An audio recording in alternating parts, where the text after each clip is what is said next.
India میں بھی پچھلے دنوں ایک ڈاکٹر صاحب نے یہی بات کی کہ اگر آپ رات 1 بجے 2 بجے ڈیپ سلیپ سے اٹھ رہے ہیں، یعنی آپ سو گئے تھے اور آپ کی آنکھ کھلتی ہے 2 بجے، تو یہ ایک علامت ہے کہ آپ کا پتا، جگر یا معدے کی کوئی چیز ٹھیک کام نہیں کر رہی۔ ڈائجیشن کا عمل ہے 4 گھنٹے میں معدے کو خالی ہو جانا چاہیے۔ اگر وہ نہیں ہو رہا تو وہ وہاں ٹکا ہوا ہے، آگے جاتا ہے تو پھر اس نے ڈیوڈینم میں جانا ہے، یعنی انتڑی کے پہلے حصے میں جانا ہے۔ اس پہلے حصے میں 2 رطوبتیں آنی ہیں، ایک لبلبے سے، ایک آپ کے پتے سے، جس نے اس کو مکس کرنا ہے۔ اگر وہ مکسنگ پراپر نہیں ہو رہی تو پھر آگے جا کے وہی گیس کا عمل شروع ہو جائے گا۔ وہ آپ کو در سے اٹھا دے گا، آپ کو ڈسٹینشن سے اٹھا دے گا، آپ کو اگر کوئی خواہش ہوگی ٹوائلٹ میں جانے کی تو اس سے اٹھا دے گا۔ تو رات کو سارا سسٹم سلو ڈاؤن ہو جاتا ہے آپ کی مرمت کے لیے۔ ہارٹ سلو ہو جائے گا، بلڈ پریشر کم ہو جائے گا، آپ کے ہارٹ کے فلو کا ریٹ وہ نہیں رہے گا۔ اب ایسے لوگ جن کی پہلے ہی خون کی نالیاں تنگ ہیں، ان میں جب بلڈ پریشر کم ہوتا ہے، ان میں فلو سلو ہوتا ہے، وہاں پہ کلاٹنگ شروع ہو جاتی ہے۔ ہارٹ میں کلاٹنگ ہو جائے گی تو صبح صبح ہارٹ اٹیک ہو جائے گا۔ عمومی طور پہ فالج کے مریض صبح کے وقت اٹھتے ہیں تو کوئی حصہ کام نہیں کر رہا، کوئی جگانے جاتا ہے تو پتہ چلا فالج ہو چکا ہے۔ کہ اس ملک میں ڈاکٹر مارتے ہیں، بیماری نہیں مارتی۔ جن کو ہارٹ کی بیماری ہے، انجائنا ہے، ان کی شوگر کو بہت اوور ٹریٹ نہیں کرنا چاہیے۔ اوور ٹریٹ کریں گے تو دھڑکن جب تیز ہوگی تو ان کے مسائل بڑھ جائیں گے۔ یعنی بہت زیادہ وہ نیچے نہ آئے، اوپر رہے تھوڑی تو وہ اتنا خطرہ نہیں ہے جتنا نیچے جانے میں خطرہ ہے۔ ابھی سر آپ نے ایک بات کی تھی گفتگو کے دوران کہ اگر آپ کا پتا ٹھیک سے کام نہیں کر رہا یا جگر ٹھیک سے کام نہیں کر رہا تو وہ رات کو 1 بجے جگائے گا آپ کو۔ ابھی آپ نے بتایا کہ مریض کو پھر رات 1 بجے وہ اٹھ کے بیٹھتا ہے۔ انڈیا میں بھی پچھلے دنوں ایک ڈاکٹر صاحب نے یہی بات کی کہ اگر آپ رات 1 بجے 2 بجے ڈیپ سلیپ سے اٹھ رہے ہیں، یعنی آپ سو گئے تھے اور آپ کی آنکھ کھلتی ہے 2 بجے، تو یہ ایک علامت ہے کہ آپ کا پتا، جگر یا معدے کی کوئی چیز ٹھیک کام نہیں کر رہی۔ یہ کیا سائنس ہے؟ یہ کیا وجہ ہے؟ اس کی وجہ ہے نا کہ آپ کا جو عمل ہے، آپ کے ڈائجیشن کا عمل ہے 4 گھنٹے میں معدے کو خالی ہو جانا چاہیے۔ اگر وہ نہیں ہو رہا تو وہ وہاں ٹکا ہوا ہے، آگے جاتا ہے تو پھر اس نے ڈیوڈینم میں جانا ہے، یعنی انتڑی کے پہلے حصے میں جانا ہے۔ اس پہلے حصے میں 2 رطوبتیں آنی ہیں، ایک لبلبے سے، ایک آپ کے پتے سے، جس نے اس کو مکس کرنا ہے۔ اگر وہ مکسنگ پراپر نہیں ہو رہی تو پھر آگے جا کے وہی گیس کا عمل شروع ہو جائے گا۔ تو جب گیس کا عمل آگے 2-3 گھنٹے پہنچے گا تو اس وقت تک 1 رات کے بچ چکے ہیں۔ وہ آپ کو در سے اٹھا دے گا، آپ کو ڈسٹینشن سے اٹھا دے گا، آپ کو اگر کوئی خواہش ہوگی ٹوائلٹ میں جانے کی تو اس سے اٹھا دے گا۔ لیکن ایک اور انٹرسٹنگ بات بتانا چاہتا ہوں کہ 1 بجے وہ ٹائم ہے جب نارمل لوگوں میں بھی آپ کا بلڈ پریشر کم ہو جاتا ہے، آپ کا ہارٹ ریٹ کم ہو جاتا ہے، آپ کی گلوکوز کم ہو جاتی ہے، اور پھر باڈی اگر بہت کم ہو جائے تو پھر باڈی میکینزم اوپر کو آتے ہیں، اس کو ہیلپ کرتے ہیں۔ کارٹیسول سیکریٹ ہوتا ہے، ایڈرینل سیکریٹ ہوتی ہے، ایسی چیزیں آتی ہیں، تو صبح مارننگ میں پھر شوگر بڑھ جاتی ہے ایسے لوگوں کی۔ یہ سومو کا ایفیکٹ کہلاتا ہے۔ تو ان لوگوں کا علاج یہ ہے کہ رات کی ہم انسولین کم کر دیتے ہیں تاکہ وہ 1 بجے بہت نہ گرے اور صبح اٹھیں تو ان کی شوگر بڑی نہ ہو۔ لیکن دوسرا عمل جو ہو رہا ہوتا ہے نا، جیسے ہم ابھی پہلے بات کر رہے تھے کہ یہ سارے عمل صبح ہی کیوں ہوتے ہیں، تو رات کو سارا سسٹم سلو ڈاؤن ہو جاتا ہے آپ کی مرمت کے لیے۔ ہارٹ سلو ہو جائے گا، بلڈ پریشر کم ہو جائے گا، آپ کے ہارٹ کے فلو کا ریٹ وہ نہیں رہے گا۔ اب ایسے لوگ جن کی پہلے ہی خون کی نالیاں تنگ ہیں، ان میں جب بلڈ پریشر کم ہوتا ہے، ان میں فلو سلو ہوتا ہے، وہاں پہ کلاٹنگ شروع ہو جاتی ہے۔ ہارٹ میں کلاٹنگ ہو جائے گی تو صبح صبح ہارٹ اٹیک ہو جائے گا۔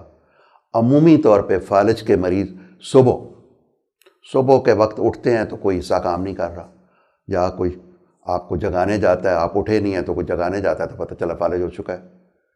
تو یہ ارلی مارننگ میں ہوتا ہے یہ چیزیں۔ زیادہ تر جیسے میں نے اپنی ایمرجنسی ڈیوٹی میں یا ہاسپٹل میں نوٹ کیا ہے کہ جو ڈیتھ ہے وہ صبح 4-5 بجے ہوتی ہے۔ جی، اس کی بالکل پریسائزلی وجہ یہی ہے کہ صبح کے وقت جو ہوتا ہے نا، یہ سارے عمل سلو پڑ گئے ہوتے ہیں، اور جن کے پہلے خون کی نالیاں تنگ ہیں، اب ہوتا یہ ہے نا کہ کسی عمر ہے 70 سال، اس کو پروسٹیٹ بھی ہے، وہ رات پانی نہیں پیتا کہ مجھے پیشاب کے لیے اٹھنا پڑے گا۔ اسی طرح ایج کے ساتھ ساتھ جو آپ کی پیاس ہے اس میں پانی کی طلب کم ہو جاتی ہے، تو جان بوجھ کے زیادہ پانی پینا چاہیے۔ رات کو چاہے آپ کو 4 بجے اٹھنا پڑے، آپ کو پروسٹیٹ ہے، آپ 70 سال کے ہیں، آپ 60 سال کے ہیں، تو پانی خوب پئیں تاکہ وہ جو سلو ڈاؤن کا عمل ہے اور بلڈ پریشر کم ہونے کا عمل ہے ارلی مارننگ، وہ نہ ہو پائے۔ اس طرح رات کو آپ اٹھ بھی گئے پیشاب کے لیے، پھر 1 گلاس پانی پی لیں، چاہے آپ کو وہ تنگ کر رہا ہے، کیونکہ اس سے آپ ان چیزوں سے بچ جائیں گے۔ ارلی مارننگ جو یہ چیزیں ہوتی ہیں جس میں TIA ٹرانزینٹ اسکیمک اٹیک، یعنی وقتی طور پہ فالج ہو جاتا ہے اور وہ بہتر ہو جاتا ہے، تو اس سے بھی آپ بچ سکتے ہیں۔ تو یہ بہت اہم بات ہے. یہ جو ہارٹ اٹیک بھی صبح کے ٹائم جی بالکل اسی وجہ سے ہوتے ہیں کہ عمل یہ ہوتا ہے. اصل میں یہ ہے کہ آپ کا نارمل جو ہمارا میکینزم ہے نا، ہمارے اٹھنے سے 1 گھنٹے پہلے تک بلڈ پریشر بڑھنا شروع ہو جاتا ہے. صبح اٹھنے سے تو وہ پھر نارمل لوگوں میں پھر وہ 12 بجے تک بڑھتا جاتا ہے، پھر وہ کم ہونا شروع ہو جاتا ہے یا اسٹیبل ہو جاتا ہے. تو اس وقت جب وہ چڑھتی ہے نا، وہ اس وقت ایڈرینالین نارڈرنلین سیکریٹ ہو رہی ہوتی ہے، جو ہارٹ کو ایریدمیا کی طرف بھی لے جاتی. ہارٹ کی دھڑکن بے ترتیب ہو سکتی ہے، اور جیسے میں نے دوسرا عمل بتایا کہ اس میں فلو کم ہو جاتا ہے تو آرٹریز میں خون جمنے کا عمل شروع ہو سکتا ہے. تو یہ اسی لیے رات کو کچھ لوگ تو اب یہ بھی کہنا شروع ہو گئے کہ جن کا بی پی بڑھتا ہے، مارننگ میں بڑا ہوتا ہے، وہ اپنی بلڈ پریشر کی گولی کو شفٹ کریں رات کو، اور وہ شفٹ نہ کریں جن کا رات کو بہت گر جاتا ہے. تو 24 گھنٹے کی مانیٹرنگ بھی آ گئی بلڈ پریشر کی، اس میں یہ جائزہ لیا جاتا ہے کہ رات کو بی پی بڑھتا ہے یا کم ہوتا ہے، اس کے حساب سے آپ کی بلڈ پریشر کی گولی کا فیصلہ کیا جائے گا کہ وہ صبح دینی ہے یا شام کو دینی ہے. سر ایسی کیا جنرل ٹپس ہیں روٹین لائف میں؟ اب ظاہر ہے سب کے پیرنٹس ہیں 60-70 سال بزرگوں کی عمر ہوتی ہے گھروں میں، کہ جس سے اس کام کو ہم کم کر سکتے ہیں. ایک تو ظاہر ہے قدرت کا نظام ہے نا کہ 4-5 بجے اگر کسی کی اللہ نہ کرے اس نے جانا ہے دنیا سے تو وہ تو ہوگا اس کے ساتھ، لیکن شوگر کا مریض، بلڈ پریشر کا، ہارٹ کا پیشنٹ ایسی اپنی لائف میں کیا تبدیلیاں کر سکتا ہے کہ اس کو اس وقت وہ مسئلہ نہ ہو جو عام طور پہ ہوتا ہے؟ اصل بات تو یہ ہے نا جی کہ ایک ڈائنامکس ہے نا اپنی بیماری کی، اپنی ایک، میں اکثر ہنس کے کہتا ہوں کہ اس ملک میں ڈاکٹر مارتے ہیں، بیماری نہیں مارتی. تو بیماری کی ایک اپنی ڈائنامکس ہے، چاہے آپ جو مرضی کر لیں، بیماری نے ایک اپنا اس کا ایک کورس ہے، اس نے اس پہ چلنا ہے. جس طرح آپ بھی آپریشن کرتے ہیں تو ہر آپریشن میں ایک ناکامی کا چانس ہوتا ہے، پیچیدگیوں کا چانس ہوتا ہے، وہ ہر جگہ ہوں گی. تو یہ بھی ایسے ہی ہے. تو ایک تو یہ ہے کہ جو بھی اس ہمارے بزرگ ان ایج گروپ میں ہیں ان کا بلڈ پریشر ٹھیک رکھنا چاہیے، اچھا کنٹرول کرنا چاہیے، 140/90 سے کم رہنا چاہیے. دوسرا ان کی شوگر بہت اچھی ہونی چاہیے، ٹھیک ہونی چاہیے. یہ جائزہ لینا چاہیے، کسی دن رات کو اٹھا کے بھی جائزہ لے لینا چاہیے کہ ان کا بلڈ پریشر کتنا ہے اور ان کی شوگر کتنی ہے. رات کے 2-3 ورنہ ایسا بھی ہوتا ہے کہ رات کو شوگر کم ہوئی، چیک نہیں کی، کھانا بھی نہیں کھایا، بیمار ہیں، کوئی باہر گیا ہوا ہے، کوئی شادی بیاہ پہ گئے ہوئے ہیں، بابا جی کو کسی نے پوچھا ہی نہیں. نتیجہ وہ صبح تک اتنی شوگر کم ہوئی کہ وہ اپنی شوگر تک بھی نہیں پہنچ سکے. اور اگر 4-5 گھنٹے شوگر نہ ملے تو دماغ ڈیڈ ہو جاتا ہے، تو پھر اس کی سروائیول بھی بہت مشکل ہو جاتی ہے، اور اسی میں لوگ گزر جاتے ہیں. شوگر کم ہو تو ہارٹ ریٹ بہت فاسٹ چلتی ہے، تو ہارٹ ریٹ بہت فاسٹ ہو جاتا ہے، اس میں بھی ہارٹ اٹیک کا چانس ہو جاتا ہے، اور اس میں دل کی بے ترتیبی کا چانس بہت ہو جاتا ہے، اور اس میں بھی لوگ گزر جاتے ہیں. تو جن کو ہارٹ کی بیماری ہے، انجائنا ہے، ان کی شوگر کو بہت اوور ٹریٹ نہیں کرنا چاہیے. اوور ٹریٹ کریں گے تو دھڑکن جب تیز ہوگی تو ان کے مسائل بڑھ جائیں گے.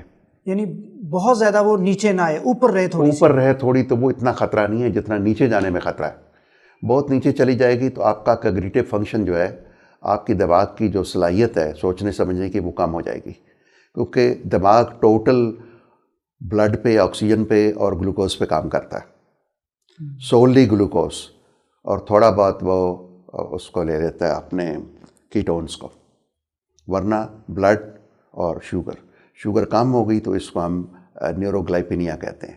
تو دماغ کی سوچنے سمجھنے کی صلاحیت بہت متاثر ہو جاتی ہے، اور بار بار ہو جائے تو وہ بالکل ہی ڈیمینشیا میں لوگ چلے جائیں گے. تو کیا ان مریضوں کو رات کو کچھ دے دینا چاہیے 3-4 بجے یا 2-3 بجے وہ کچھ لے لیں؟ جی میرے خیال میں ایک تو اس کا باقاعدہ یہ کرنا چاہیے کہ آپ رات کا کھانا کھایا، میں تو ہر بندے سے ڈیمانڈ کرتا ہوں کہ رات کے کھانے کے 2 گھنٹے کے بعد بھی شوگر کرے، تاکہ ہمیں اس کا آئیڈیا ہو جائے کہ شوگر بڑھ رہی ہے یا کم ہو رہی ہے. اور اگر وہ صبح اٹھ جاتا ہے تو اس وقت وہ لازمی اپنی شوگر کرے کہ بڑھی ہوئی ہے یا کم ہے، تاکہ اس کے حساب سے اس کی رات کی شوگر اور بلڈ پریشر کو مانیٹر کیا جا سکے. کیونکہ رات کو ہم عام طور پہ شوگر بھی لوگ صبح چیک کر لیتے ہیں، دوپہر کو نہیں کرتے، شام کو نہیں کرتے، شام کو تو بالکل ہی نہیں کرتے. تو ہمیں 3 ٹائم کی شوگر پتہ ہونی چاہیے. فاسٹنگ 2 گھنٹے دوپہر کے کھانے کے بعد، 2 گھنٹے رات کے کھانے کے بعد، یا جو انسولین لے رہے ہیں کھانے سے پہلے بھی.